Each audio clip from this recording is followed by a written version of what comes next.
اب ذرا یہ سابق جج گلگت بلتستان رانا شمیم صاحب والا مسئلہ اس کو ڈسکس کر دیں. یہ بیان حلفی لندن سے اسلام آباد ہائی کورٹ کو جو موصول سماعت تو 20 دسمبر کو ہوگی, اگر یہ ثابت ہو جاتا ہے کہ یہ درست ہے تو کیا ہو سکتا ہے, اور اگر ثابت ہوتا ہے کہ درست نہیں ہے تو کیا ہوگا آپ کے خیال؟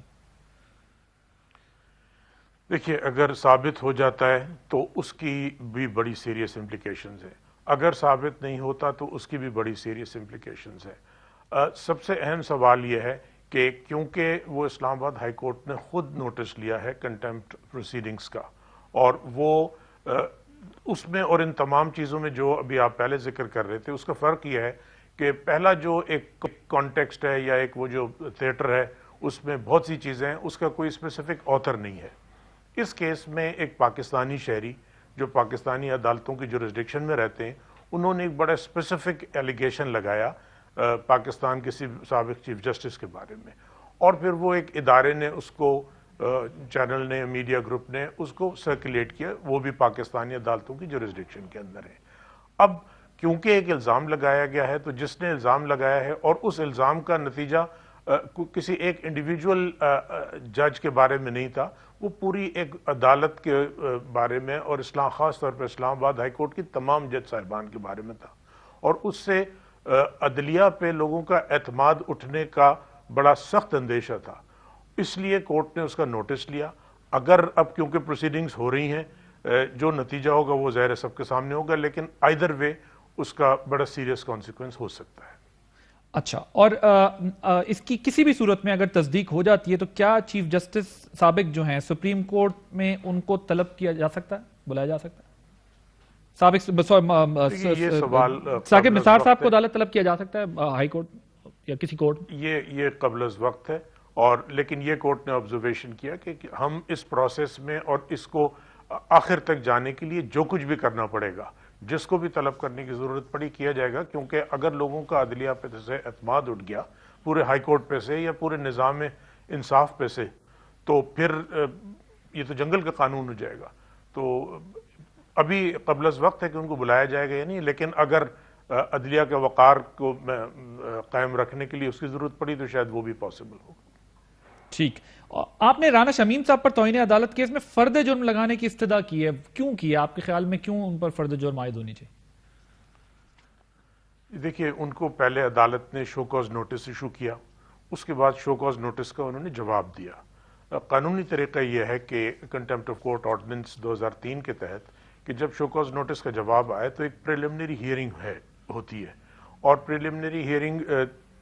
ہو چکی ہے, لیکن میں نے پھر بھی عدالت سے درخواست کی تھی کہ ایک ان کو پریلیمنری ہیئرنگ کا اور موقع دیں, لیکن میری دانست میں اتنا مٹیریل عدالت کے سامنے آ چکا ہے کہ فرد جرم لگانے کی اسٹیج پہ عدالت پہنچ چکی ہے. اور فرد جرم لگانے کا مطلب یہ نہیں ہے کہ کوئی کیس ثابت ہو گیا, یہ ایک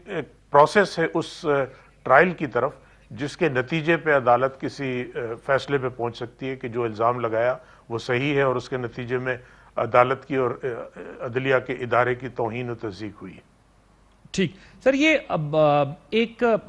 جو بیان حلفی شائع ہوا, اس پر جو صحافی ہیں انہوں نے ظاہر کہا کہ جو ظاہر ان کے پاس خبر آئی, جس طریقے سے انہوں نے خبر دی, سارا کچھ کیا, اگر یہ ثابت ہو جاتا ہے کہ یہ درست نہیں ہے تو کیا جو ہے وہ جو صحافی ہیں ان کے اوپر بھی جو ہے ان کو بھی سزا ہو سکتی ہے, ان کے اوپر بھی جو ہے وہ؟ دیکھیے, کیونکہ صحافی یا جس ادارے نے اس کو نشر کیا اور شائع کیا ان کی ذمہ داری ہے, اور ان کے اشاعت کی وجہ سے ہی یہ لوگوں تک یہ خبر پہنچی ہے. لیکن میرا اس میں ذاتی خیال یہ ہے, اور یہ ایک خاص ادارے کے لیے نہیں, اوور آل میرا ذاتی رائے یہ ہے کہ ایسے مقدمے میں صحافی یا نشر کرنے یا شائع کرنے والا ادارہ سیکنڈری پارٹی ہے. اگر بنیادی طور پہ ایک پارٹی موجود ہے جس نے الزام لگایا ہے اور وہ کنفرم کرتا ہے کہ میں نے یہ کہا ہے اور میں اس کو ثابت کرنے کی پوزیشن میں ہوں, تو وہ پرائمری رسپانسبلٹی اس پارٹی کی ہے, سیکنڈری رسپانسبلٹی پبلش کرنے والے کی ہے. اور یہ اس کی اہمیت اس لیے بڑھ جائے گی کہ جب اگر یہ ثابت ہو جاتا ہے کہ یہ جھوٹے الزامات تھے تو کون کتنی سزا کا لاحق ہے, اس وقت یہ بڑا امپورٹنٹ ہوگا کہ کون پرائمری رسپانسبل تھا, کون سیکنڈری رسپانسبلٹی رکھتا تھا. لیکن دونوں رسپانسبل ہوں گے. اگر میڈیا کی بات کرتے ہیں تو جی میں خالد صاحب یہ سمجھنا چاہ رہا ہوں کہ اگر میں صرف یہ کہہ رہا تھا کہ اگر میں صرف ذرا سی وضاحت کر دوں جی جی جی کہ کیونکہ اس میں آئین کا آرٹیکل 19 اور 19A وہ فریڈم آف سپیچ اور فریڈم ایکسپریشن کو بھی پروٹیکٹ کرتا ہے، اور دیٹ انکلوڈز کہ لوگوں کا حق ہے ان تک خبر پہنچے. اب خبر کتنی ذمہ داری سے یا کتنی غیر ذمہ داری سے پہنچائی گئی اس کانٹیکسٹ میں شائع کرنے یا پبلش کرنے والے کا رول ہے، لیکن بنیادی ذمہ داری اس شخص کی ہے جو یہ الزام لگا رہا ہے. ٹھیک. اچھا سر، یہ سینٹ الیکشن میں جو ووٹوں کی خرید و فروخت روکنے کا قانون حکومت نے لانا ہے، اس پر عمل درآمد کیسے ہوگا، امپلیمنٹ کیسے ہوگا، اور یہ کب تک ایکسپیکٹڈ ہے کہ یہ آ جائے؟